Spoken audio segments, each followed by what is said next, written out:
Bismillahirrahmanirrahim. Assalamualaikum warahmatullahi wabarakatuh. Alhamdulillah, alhamdulillahi rabbil alamin. Assalatu wassalamu ala asrafil anbiya'i wal mursalin wa ala alihi wa sahbihi ajmain. Amma ba'du. Qala Allah Ta'ala fi kitabil karim fi surati Al-Baqarah. A'udzu billahi minasyaitonir rajim. Bismillahirrahmanirrahim. Kutiba alaikumul qitalu wa huwa kurhul lakum wa asa an takra'u syai'an wa huwa ghairul lakum wa asa an tuhibbu syai'an wa huwa syarrul lakum wallahu ya'lamu wa antum la ta'lamun.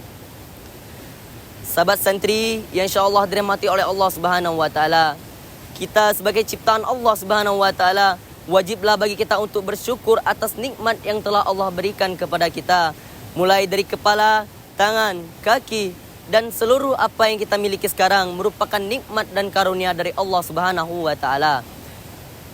Apabila tidak ada nikmat dari Allah Subhanahu wa taala, dapatkah jantung kita berdetak, darah kita mengalir, telinga kita mendengar dan mata kita melihat?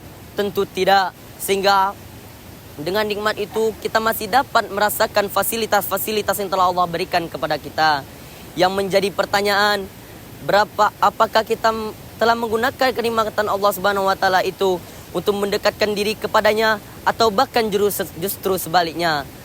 Apabila kita pikir-pikir, kita menggunakan nikmat Allah Subhanahu wa taala hanya untuk menjauhkan diri darinya, sungguh kita merupakan orang yang kufur atas nikmat yang telah Allah berikan kepada kita. Sehingga apabila kita melihat orang yang tengah sakit di rumah sakit, pasti dia akan membutuhkan yang namanya oksigen. Yang menjadi pertanyaan, berapakah harga dalam satu tabung oksigen tersebut? Kalau Allah dalam satu tabung oksigen tersebut mencapai 500.000. Dan jika orang tengah sakit itu membutuhkan sampai 4 tabung oksigen, maka ia harus mengeluarkan uang sebanyak 2 juta. Sahabat santri yang insyaAllah dirahmati oleh Allah Subhanahu wa ta'ala. Kemudian apabila dengan oksigen itu yang kita gunakan selama di dunia ini, dari kecil hingga sampai sekarang kita masih menggunakan oksigen dari Allah Subhanahu wa taala. Apabila dituntut oleh Allah Subhanahu wa taala, setiap hembusan nafas yang kita keluarkan, berapa banyak uang yang harus kita keluarkan hanya untuk membeli oksigen saja kepada Allah Subhanahu wa taala. Maka dari itu, berapa banyak nikmat yang telah Allah berikan kepada kita, patutlah kita bersyukur atas nikmat yang telah Allah berikan. Dan janganlah kita menghitung-hitung nikmat Allah Subhanahu wa taala, maka kita tidak akan dapat menghitung berapa jumlahnya. Allah berfirman, A'udzubillahi minasyaitonir rajim. Bismillahirrahmanirrahim. Wa in ta'uddu ni'matallah la tuhsuha innallaha ghafurur rahim. Yang sebagaimana artinya, dan jika kamu ingin menghitung-hitung nikmatku, kata Allah, niscaya kamu tidak akan dapat menghitung berapa jumlahnya.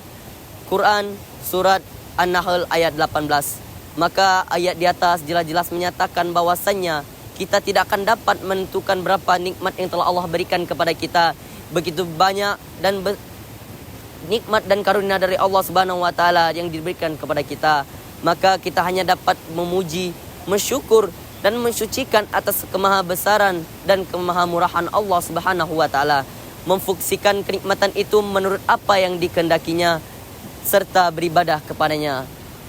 Sahabat santri yang insyaallah dirahmati oleh Allah Subhanahu wa taala, ungkapan rasa syukur menjadi begitu penting, harus kita tumbuhkan dan dijaga dalam diri kita.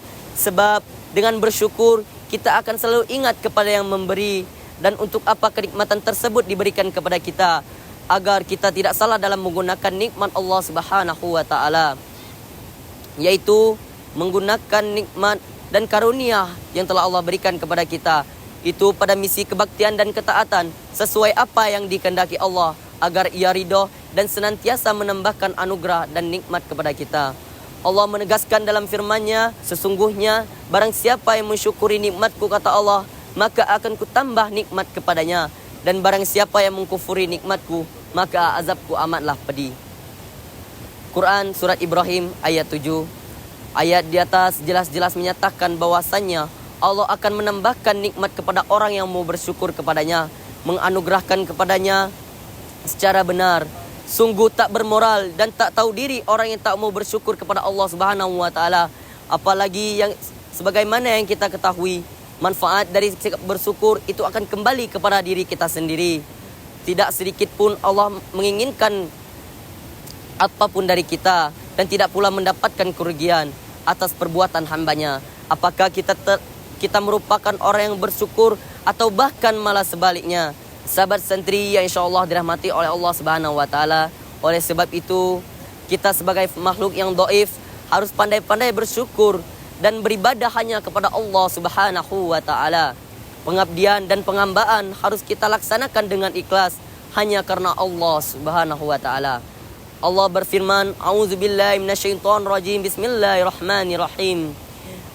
Wa ma umiru illa liya'budullaha mukhlishina lahuddin, hunafa wa yuqimus salata wa yutuz zakata wa zalika dinul qayyimah." Shadaqallahul azim. Quran surat Al-Bayyinah ayat 5. Mungkin ini saja yang dapat saya sampaikan. Jika ada kelebihannya itu datangnya dari Allah Subhanahu wa taala. Itu jikalau ada kekurangannya itu kedatangannya dari saya. Akhirul kalam. Assalamualaikum warahmatullahi wabarakatuh.